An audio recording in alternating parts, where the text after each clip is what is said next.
স্বাগত নিউজ 24 সন্ধ্যা 7টার সংবাদে আপনাদের সঙ্গে আছি আমি তাসনিমা জান্নাত অর্থী এবং আমি সঞ্জিতা ইসলাম। শিরোনাম দেখছিলেন। এবারে পুরো খবর। সারা দেশে প্রায় 6,000 বেসরকারি হাসপাতাল, ক্লিনিক ও ডায়াগনস্টিক সেন্টার নিবন্ধন ছাড়াই অবৈধভাবে কার্যক্রম চালাচ্ছে।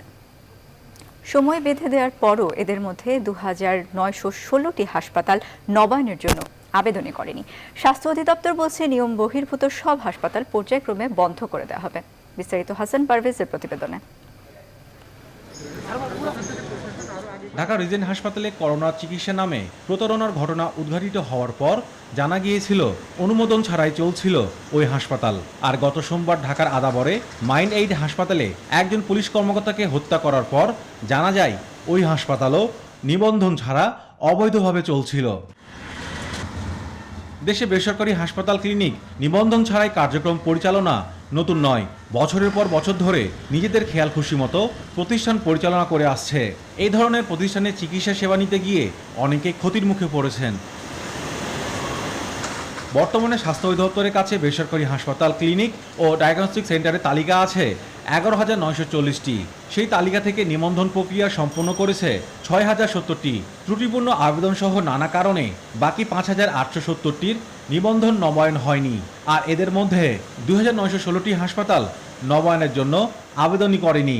অনলাইনে আবেদন করেনি তাদের উদ্দেশ্য করেই আমরা এই মোবাইল কোড পরিচালনার জন্য নির্দেশ দিয়েছি। যেগুলো আদৌ করে নাই সেগুলিকে বন্ধ করে দেওয়ার জন্য, প্লাস এর সাথে যারা সংশ্লিষ্ট আছে তাদেরকে আইনের আওতায় আনার জন্য। হাসপাতালগুলোর শৃঙ্খলা ফিরিয়ে আনতে গত 26 জুলাই টাস্কফোর্স গঠন করে স্বাস্থ্য মন্ত্রণালয়। এরপর 8 আগস্ট টাস্কফোর্সের দ্বিতীয় সভায় জানানো হয় 23 আগস্টের মধ্যে বেসরকারি হাসপাতালে নিবন্ধন নবায়ন করতে হবে। এই সময়ের মধ্যে যারা নবায়নে ব্যর্থ হবে তাদের হাসপাতালের কার্যক্রম বন্ধ করে দেওয়া হবে।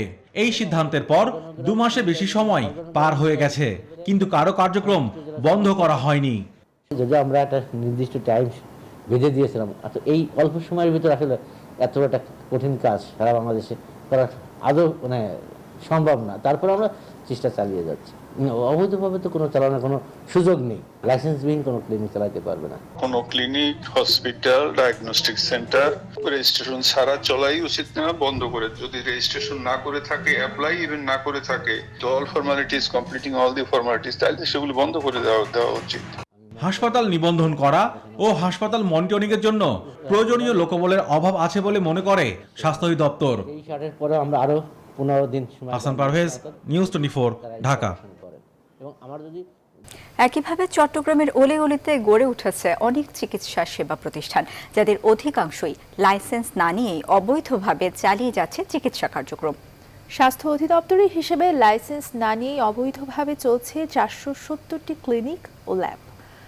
সিভিল সার্জন জানান এসব অবৈধ প্রতিষ্ঠানের খোঁজে মাঠে নেমেছে স্বাস্থ্য অধিদপ্তর। নয়নপুরাজয়ের তথ্য ছবিতে দেখুন ডেস্ক রিপোর্ট।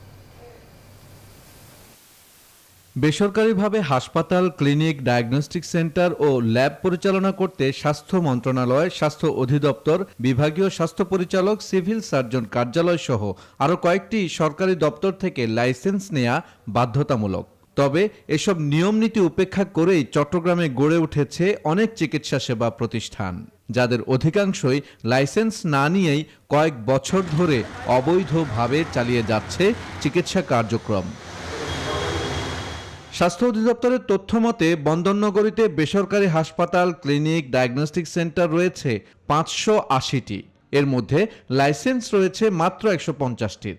তবে সংশ্লিষ্টরা জানান এসব প্রতিষ্ঠান খুঁজে বের করতে মাঠে নেমেছে স্বাস্থ্য অধিদপ্তর। অনুমোদন থাকার পরেও তাদের কার্যক্রম যদি সন্তোষজনক না হয়, তাদের বিরুদ্ধে ব্যবস্থা নেওয়ার জন্য আমাদেরকে নির্দেশনা দেওয়া হয়েছে এবং এই কার্যক্রম আমরা শুরু করেছি এবং এটা ভবিষ্যতে চলমান থাকবে এবং আরও কঠোরভাবে এটা করা হবে। রেজিস্ট্রেশনের যে সমস্ত ক্রাইটেরিয়া আছে সেটি অবশ্যই ফুলফিল করতে হবে। আপনারা জানেন পরিবেশ অধিদপ্তরের ছাড়ের ব্যাপার আছে, ফায়ার ফাইটিংয়ের ব্যাপার আছে। এই বিষয়গুলোকে আগে তেমনভাবে অ্যাড্রেস করা হতো না, এখন সেটি করা হবে। আর রোগীর সন্তুষ্টির ব্যাপারটিও দেখা হবে। অবৈধ চিকিৎসা প্রতিষ্ঠানের বিরুদ্ধে নিয়মিত অভিযান পরিচালনা করার আহ্বান জানিয়েছেন সুশীল সমাজের প্রতিনিধিরা। এটা অথরিটি যারা আছে, মনিটরিং অথরিটি, তাদের এটা অব্যাহত ভাবে এটা অভিযান চালানো দরকার, আইনের অ্যাকাউন্টেবিলিটি আনা দরকার। তাহলে আমাদের দেশের অবৈধ প্রতিষ্ঠানগুলো গড়ে উঠবে না, ভুয়ো ডাক্তার থাকবে না, ভুয়ো চিকিৎসা পদ্ধতি থাকবে না। গেল কয়েকদিনে অভিযান চালিয়ে সিটি হেলথ ক্লিনিক সহ 2টি বেসরকারি হাসপাতাল সিলগালা করেছে ভ্রাম্যমাণ আদালত। Desk report, news 24।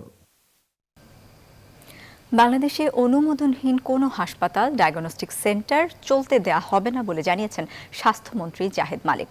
রোববার দুপুরে রাজধানীর কুর্মিটোলা জেনারেল হাসপাতালে 100টি ভেন্টিলেটর হস্তান্তর অনুষ্ঠান শেষে সাংবাদিকদের মন্ত্রী বলেন, লাইসেন্সবিহীন হাসপাতাল বন্ধে পরিদর্শন করে ব্যবস্থা নেওয়ার নির্দেশ দেওয়া হয়েছে। অনুষ্ঠানে দেশের প্রতিটি মানুষের জন্য করোনা ভ্যাকসিন নিশ্চিতের কথাও জানান তিনি। এছাড়া দেশে মৃত্যুর হার কম থাকলেও সংক্রমণ থেমে নেই বলে জানান মন্ত্রী। বলেন, বিদেশ ফেরত যাত্রীদের জন্য কোভিড-19 নেগেটিভ সনদ আবার বাধ্যতামূলক করা হয়েছে। সংক্রমণের হার কমে নাই, মাঝে মাঝে বেড়ে যাচ্ছে, সুস্থতার হার বেড়েছে। তা আমরা যদি সংক্রমণটা কমিয়ে রাখতে পারি তাহলে পরে মৃত্যুর হারটা আরও কমবে। বাংলাদেশে কোনো অনুমোদনবিহীন কোনো হাসপাতাল, কোনো ডায়াগনস্টিক সেন্টার, কোনো ক্লিনিক কাজ করতে পারবে না। প্রধানমন্ত্রী শেখ হাসিনা বলেছেন, আওয়ামী লীগ ক্ষমতায় না এলে সমুদ্র সীমায় বাংলাদেশের অধিকার প্রতিষ্ঠা হতো না। কোস্টগার্ডের কাছে জাহাজ হস্তান্তর অনুষ্ঠানে প্রধানমন্ত্রী আরও বলেন, সমুদ্র সম্পদকে দেশের অর্থনৈতিক উন্নয়নে কাজে লাগাতে হবে। বিস্তারিত জানাচ্ছেন শাহ আলী জয়। উত্থাপন করেন, যার ফলে বাংলাদেশ কোস্টগার্ডে যুক্ত হয়েছে আরও 9টি অত্যাধুনিক জাহাজ। একই সঙ্গে যাত্রা শুরু করল বাহিনীর নতুন একটি ঘাঁটি। জাতীয় 4 নেতার নামানুসারে 4টি এবং সোনার বাংলা, স্বাধীন বাংলা, অপরাজেয় বাংলা ও শ্যামল বাংলা নামে আরও 5টি জাহাজ পাহারা দেবে বাংলাদেশের জল সীমান্ত। চট্টগ্রামের পতেঙ্গায় কোস্টগার্ড বার্থে বিসিজি বেইজ ভোলা কমিশনিং অনুষ্ঠানে এসব আনুষ্ঠানিক জলযানের যাত্রা শুরু হয়। অনুষ্ঠানে গণভবন থেকে ভার্চুয়াল প্ল্যাটফর্মে যুক্ত হন প্রধানমন্ত্রী শেখ হাসিনা। এ সময় প্রধানমন্ত্রী বলেন, ভারত ও মিয়ানমারের কাছ থেকে যে বিশাল সমুদ্র সীমার অধিকার অর্জন করেছে বাংলাদেশ, তা দেশের উন্নয়নে কাজে লাগানোর উদ্যোগ নিয়েছে সরকার। আমরা যখন সরকার আসি এবার অগ্রগতি লাভ করে এবং পরবর্তীতে আমরা আমাদের বিশাল সমুদ্র সীমা অর্জন করেছি। সেটাই হচ্ছে সবচেয়ে বড় কথা। হয়তো আওয়ামী লীগ ক্ষমতায় না আসলে এই সমুদ্র সীমা আমাদের যে অধিকার আছে এটা কোনোদিনই প্রতিষ্ঠিত হতো না। শুধু সমুদ্র সীমা না, আমাদের স্থল সীমানা চুক্তিও জাতিপিতা করে গিয়েছিলেন।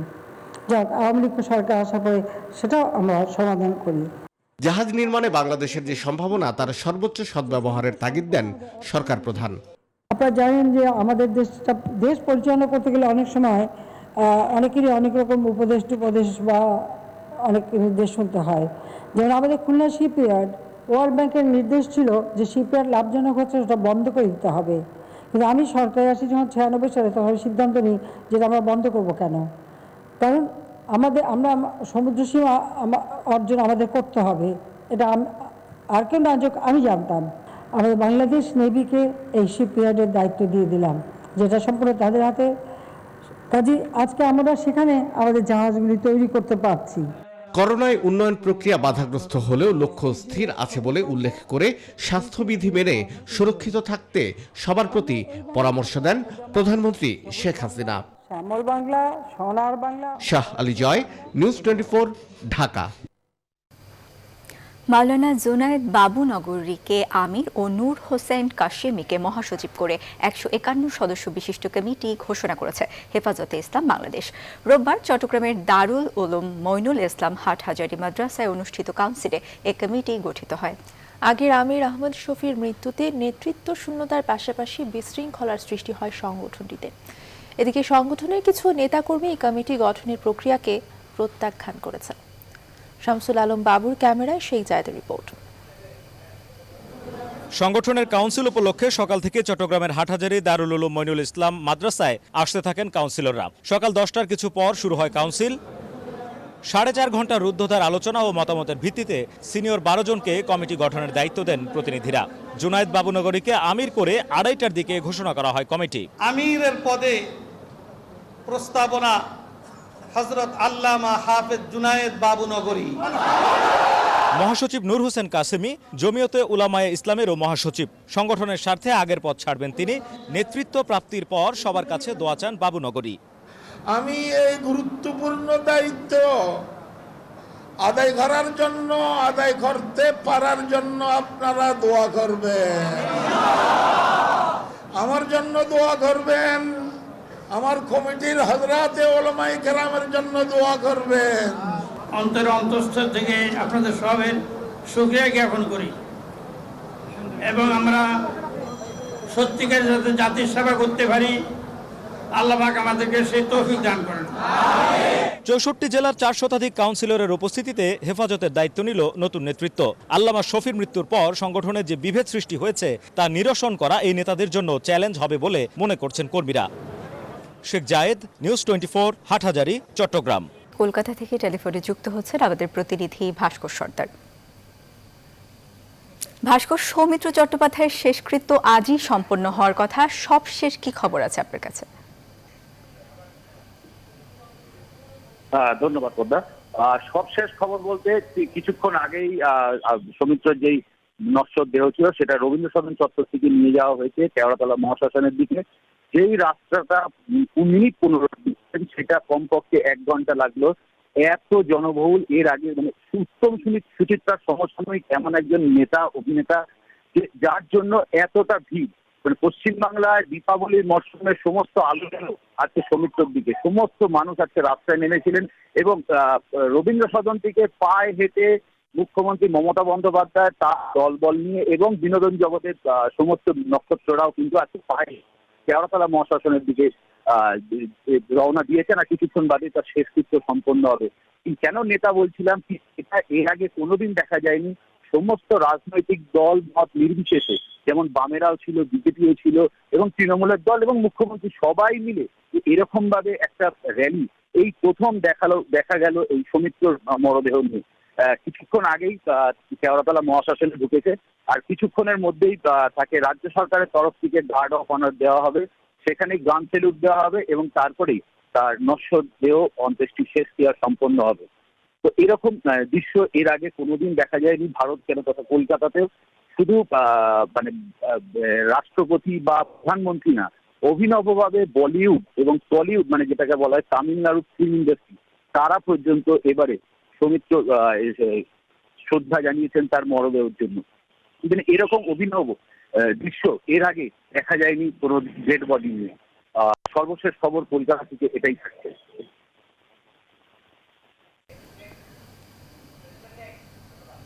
ভাস্কর, আপনাকে ধন্যবাদ। দর্শক, প্রয়াত অভিনেতা সৌমিত্র চট্টোপাধ্যায়ের শেষকৃত্য আয়োজন সম্পর্কে জানাচ্ছিলেন আমাদের প্রতিনিধি ভাস্কর সর্দার। ভাসানচরে রোহিঙ্গা স্থানান্তরের দিনক্ষণ এখনও ঠিক হয়নি। এনজিও ও বিদেশি শক্তিদের চাপে স্থানান্তর প্রক্রিয়া বিলম্বিত হচ্ছে বলে জানিয়েছেন পররাষ্ট্রমন্ত্রী ডক্টর AK আব্দুল মোমেন। তিনি আরও বলেন, জিএসপি নিয়ে তারা ভাবছেন না, তবে পণ্য রপ্তানিতে আমেরিকার নতুন সরকারের কাছে ট্যারিফ কমানোর দাবি থাকবে। রোববার সকালে রাজশাহী কলেজে শিক্ষকদের এক অনুষ্ঠানে অংশ নেওয়ার আগে সাংবাদিকদের এক প্রশ্নের জবাবে এসব কথা বলেন পররাষ্ট্রমন্ত্রী। ইন্টারন্যাশনাল এজেন্সিস এবং কিছু কিছু এনজিও ওরা ওদের যেতে না যায় সেই জন্য প্রায়ই ওদের উপরে খবরদারি করে। আমাদের বিশ্বাস যে আমরা ওদের ওখানে নিয়ে যাব। আমেরিকা আমাদের বন্ধু দেশ, তারা আমাদের যে সাহায্য করতে হয়, তাহলে অ্যাটলিস্ট কিছু কালের জন্য এই ট্যারিফটা যদি তারা মরাটোরিয়াম করে তাহলে আমাদের জন্য খুব উপকার হবে। চুয়াডাঙ্গার জীবননগরের উতলিতে দিনে দুপুরে অস্ত্রের মুখে সোনালী ব্যাংকের প্রায় 8.5 লাখ টাকা ছিনতাই করেছে দুর্বৃত্তরা। ব্যাংকের ব্যবস্থাপক আবু বক্কর সিদ্দিক জানান, রোববার দুপুর 1টার পর হেলমেট পরিহিত 3 ব্যক্তি ব্যাংকে ঢুকে প্রথমে ব্যাংকের নিরাপত্তা রক্ষীকে অস্ত্রের মুখে জিম্মি করে ব্যাংকের দরজা বন্ধ করে দেয়। পরে কর্মকর্তা কর্মচারীদেরও অস্ত্রের মুখে জিম্মি করে তাদের মোবাইল ফোন ছিনিয়ে নেয়। এ সময় ব্যাংকের ক্যাশ কাউন্টারে থাকা প্রায় 8.5 লাখ টাকা ছিনতাই করে তারা। ঘটনাস্থল পরিদর্শন করে তদন্ত সাপেক্ষে প্রয়োজনীয় ব্যবস্থা নেওয়ার কথা জানিয়েছেন পুলিশ সুপার জাহিদুল ইসলাম। 2009 সালেও একই শাখায় ডাকাতির ঘটনা ঘটে বলে জানান স্থানীয়রা।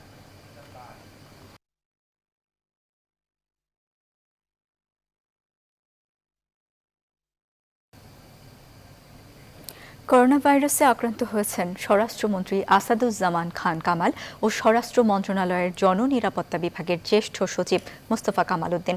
তারা বাসায় কোয়ারেন্টাইনে রয়েছেন বলে স্বরাষ্ট্র মন্ত্রণালয়ের জনসংযোগ কর্মকর্তা গণমাধ্যমকে জানিয়েছেন। তাদের দেয়া তথ্য অনুযায়ী আজ সকালে গণভবনে প্রধানমন্ত্রীর অনুষ্ঠানে উপস্থিত থাকার কথা ছিল, সেজন্য তাদের কোভিড-19 পরীক্ষা করতে ICDDRB-তে নমুনা দেওয়া হয়। রাতে পরীক্ষার ফলে দুজনেরই পজিটিভ এসেছে। রিকনফার্ম হওয়ার জন্য পুলিশ হাসপাতালে দুজনের নমুনা পরীক্ষা করতে দেওয়া হয়েছে। শারীরিকভাবে দুজনের মধ্যে কোনো লক্ষণ নেই। সংবাদের সময় হলো একটি বিরতি। ফিরছি আরো খবর নিয়ে, সঙ্গেই থাকুন। আবারও স্বাগত। আপনারা দেখছেন সন্ধ্যার সংবাদ। 223 কোটি টাকার মধ্যে 219 কোটি টাকা পাচারের অভিযোগে যুবলীগের বহিষ্কৃত নেতা ইসমাইল হোসেন চৌধুরী সম্রাটের বিরুদ্ধে চার্জশিটের অনুমোদন দিয়েছে দুদক। রোববার দুদকের উপপরিচালক জাহাঙ্গীর হোসেন সম্রাটের চার্জশিটের অনুমোদন দেয়। ক্যাসিনো কাণ্ডে জড়িত থাকার অভিযোগে সম্রাটের বিরুদ্ধে অনুসন্ধানে নামে দুর্নীতি দমন কমিশন। অনুসন্ধানে বেরিয়ে আসে সম্রাট সিঙ্গাপুরের 2টি ক্যাসিনোতে 219 কোটি টাকা পাচার করেছেন। এছাড়া মালয়েশিয়ার একটি ক্যাসিনোতে 2014 সালের এপ্রিলে 48 লাখ টাকা লেনদেন করেন। তদন্তে তার নামে অবৈধ প্রক্রিয়ায় বিদেশি টাকা পাচারের মাধ্যমে অবৈধ সম্পদ অর্জনের অভিযোগে দুদক সমন্বিত কার্যালয়ে মানি লন্ডারিং প্রতিরোধ আইনে তদন্ত কর্মকর্তা চার্জশিট দাখিল করেন।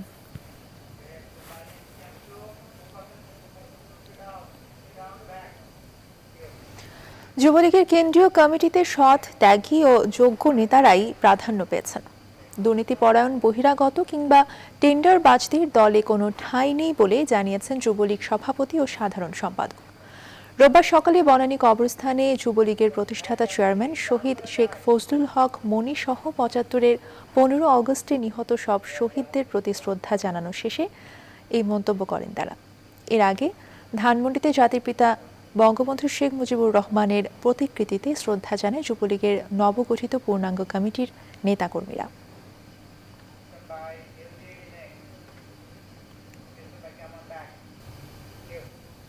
ঢাকার চারপাশে অবৈধভাবে দখলে রাখা নদীর জায়গা থেকে উচ্ছেদের পর আবার কেউ দখলের চেষ্টা করলে কঠোর ব্যবস্থা নেওয়া হবে বলে জানিয়েছেন স্থানীয় সরকার মন্ত্রী মোহাম্মদ তাজুল ইসলাম। রোববার সচিবালয়ে নদী দখলমুক্ত, দূষণ রোধ এবং নাব্যতা বৃদ্ধির জন্য গঠিত মাস্টার প্ল্যান প্রণয়ন কমিটির সভা শেষে একথা বলেন তিনি। বলেন, উদ্ধার হওয়া নদীর জায়গায় হাঁটার রাস্তা ও দৃষ্টিনন্দন বাগান করা হচ্ছে। করোনার কারণে নদী দখল অভিযান আপাতত স্থগিত আছে। এছাড়াও মন্ত্রী জানান, ধানমন্ডি লেক সংস্কার করে দৃষ্টিনন্দন করা হবে। কোথাও যদি সমন্বয়হীনতা থাকে তা নিষ্পত্তি করার বিষয়ে আলোচনা হয় সভায়। মাস্টার প্ল্যানের চাহিদা অনুযায়ী কোনো প্রকল্প নেওয়ার প্রয়োজন আছে কিনা সেটাও বিবেচনা করা হচ্ছে বলে জানান মন্ত্রী।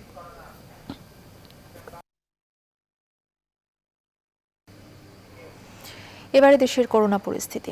দেশে করোনায় আরও 21 জনের মৃত্যু হয়েছে। এ নিয়ে প্রাণহানির সংখ্যা দাঁড়ালো 6,194 জনে। গত 24 ঘন্টায় নমুনা পরীক্ষা হয়েছে 14,060টি। এর মধ্যে নতুন শনাক্ত 1,837। এ পর্যন্ত মোট শনাক্ত 4,32,333। নতুন সুস্থ হয়ে বাড়ি ফিরেছেন 1,693 জন। এই পর্যন্ত মোট সুস্থ হয়েছেন 3,49,542 জন।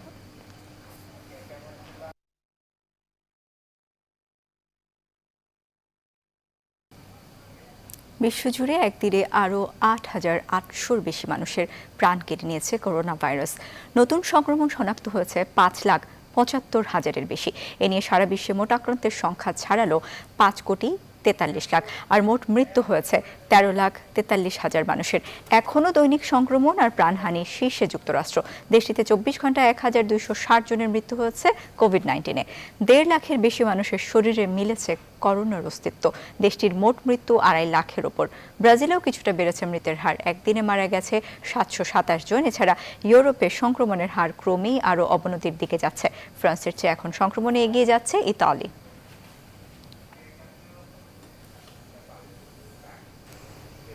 আজ 15 নভেম্বর 2007 সালের আজকের দিনে ঘূর্ণিঝড় সিডর আঘাত হানে দেশের দক্ষিণাঞ্চলে। উপকূলের বেশ কয়েকটি জেলাকে লণ্ডভণ্ড করে দেওয়ার পাশাপাশি কেড়ে নেয় হাজারো মানুষের প্রাণ। সিডরের 13 বছর পরও এখনও ক্ষত সারেনি। তাই ঝড়, জলোচ্ছ্বাস ও সতর্ক সংকেত আসলেই নতুন আতঙ্ক তাড়া করে উপকূলবাসীকে। প্রতিনিধিদের তথ্য ও ছবিতে ডেস্ক রিপোর্ট। 15 নভেম্বর 2007 সকাল থেকে শুরু হয় ঝোড়ো হাওয়া ও গুড়ি গুড়ি বৃষ্টি। দিনভর বৈরী আবহাওয়ার পর রাত 8:30টার দিকে আঘাত হানে সুপার সাইক্লোন সিডর। স্মরণকালের ভয়াবহ এই প্রাকৃতিক দুর্যোগে একক জেলা হিসেবে সবচেয়ে বেশি ক্ষতি হয় বাগেরহাটের। সুন্দরবন ঘেঁষা শরণখোলা উপজেলার সাউথখালী ইউনিয়নে মারা যান প্রায় 1200 মানুষ। দুঃসহ স্মৃতির 13 বছর পেরিয়েছে। ক্ষতিগ্রস্তরা ঘুরে দাঁড়ানোর চেষ্টা করছেন। সরকারি বেসরকারি সহায়তায় অনেকের মাথা গোঁজার ঠাঁই হয়েছে। তবে এখনও গাবতলা থেকে সাউথখালী পর্যন্ত ঝুঁকিপূর্ণ 2 কিলোমিটার অংশে বেড়িবাঁধ নির্মাণ না হওয়ায় হতাশ উপকূলবাসী। সিডরের এই 11 বছর পূর্ণ শেষেও আমরা এখন পর্যন্ত নিরাপত্তাহীনতায় ভুগতে আছি। একটা আশ্রয় কেন্দ্র একান্ত দরকার। বেড়িবাঁধে যে দিচ্ছে তাতে উপকার হবে না কোনো মানুষের। এটা আগে নদী শাসন করিয়া বেড়িবাঁধটা দিলে আমাদের উপকৃত হইতো। একই অভিযোগ বরগুনাবাসীরও। কোটি টাকা ব্যয়ে ক্ষতিগ্রস্ত বেড়িবাঁধ মেরামত করা হলেও সুফল মেলেনি, বরং প্রতি বছরই কয়েক দফায় বাঁধ ভেঙে প্লাবিত হয় লোকালয়। আমরা 4 জন মানুষ, একটা ঘর দেওয়া মৃত্যু, এক ঘরের ফ্যামিলি 5 জন, আমরা 5 জন, আমি একা বাঁচি আছি। বেড়িবাঁধগুলো সিলের হইতে ফি বছর এইরকম কিছু মেরামত করা হয় সামান্য, আসলে সরকারের টাকা যায়, আমাকে কোনো ফলে না। যদিও পানি উন্নয়ন বোর্ড ও জেলা প্রশাসন বলছে স্থায়ী বাঁধ ও পর্যাপ্ত আশ্রয় কেন্দ্র নির্মাণে উদ্যোগ নেওয়া হয়েছে। যেসব জায়গায় ক্ষতিগ্রস্ত হয় আট্টাপল্লারে ম্যাক্সিমাম বরগুনা জেলার অধিকাংশ কভার করে যাবে। এ সকল বেড়িবাঁধ স্থায়ীভাবে কংক্রিটের মাধ্যমে নির্মাণ করা গেলে পরবর্তীতে যে কোনো দুর্যোগ আমরা মোকাবেলা করতে পারবো। সরকারি হিসেব অনুযায়ী সিডরে বরগুনায় 1345 জনের লাশ উদ্ধার করা হয়। তবে বেসরকারি হিসেবে নিহতের সংখ্যা প্রায় 2000। Desk report, news 24। সন্ধ্যা সংবাদে আবারও বিরতি, সঙ্গেই থাকুন। আবারও স্বাগত। আপনারা দেখছেন সন্ধ্যার সংবাদ। সিলেটে পুলিশ ফাঁড়িতে নির্যাতনের রায়হান হত্যাকাণ্ডের রায়হানের বিরুদ্ধে ছিনতাইয়ের অভিযোগকারী সাইদুল শেখকে প্রতারণা মামলায় 3 দিনের রিমান্ডে নিয়েছে PBI police super Mohammad Khaleduzzaman জানান, দুপুরে তাকে সিএমএম কোর্টের বিচারক সাইফুর রহমানের আদালতে হাজির করা হয়। এ সময় 7 দিনের রিমান্ড চাইলে শুনানি শেষে 3 দিনের রিমান্ড মঞ্জুর করেন আদালত।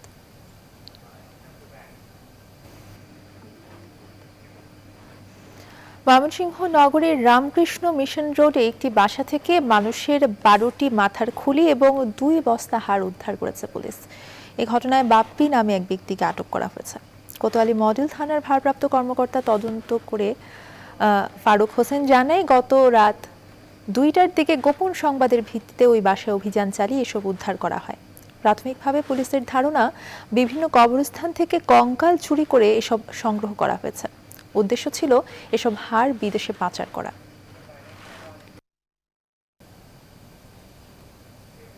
এবারে ফার্স্ট সিকিউরিটি ইসলামী ব্যাংক অর্থ বাণিজ্যের সংবাদ। করের আওতা বাড়ানোর ক্ষেত্রে প্রধান অন্তরায় করদাতাদের ভয়। অটোমেশনের মাধ্যমে এ ভয় দূর করা সম্ভব বলে মন্তব্য এনবিআর চেয়ারম্যানের। সকালে রাজধানীর পল্টনে কর অঞ্চল 6-এর ব্যক্তি শ্রেণীর করদাতাদের জন্য অনলাইন রিটার্ন জমা কার্যক্রম উদ্বোধন অনুষ্ঠানে তিনি একথা বলেন। এনবিআর চেয়ারম্যান আশা প্রকাশ করেন, আগামী বছর নাগাদ সব কর অঞ্চলে এ সুবিধা নিশ্চিত করা যাবে। তিনি বলেন, অন্য অনেক দেশের তুলনায় বাংলাদেশে এখনও ট্যাক্স জিডিপির রেশিও কম। রিটার্ন দেওয়ার প্রক্রিয়া সহজ করা হলে তা বাড়বে বলেও আশা প্রকাশ করেন তিনি।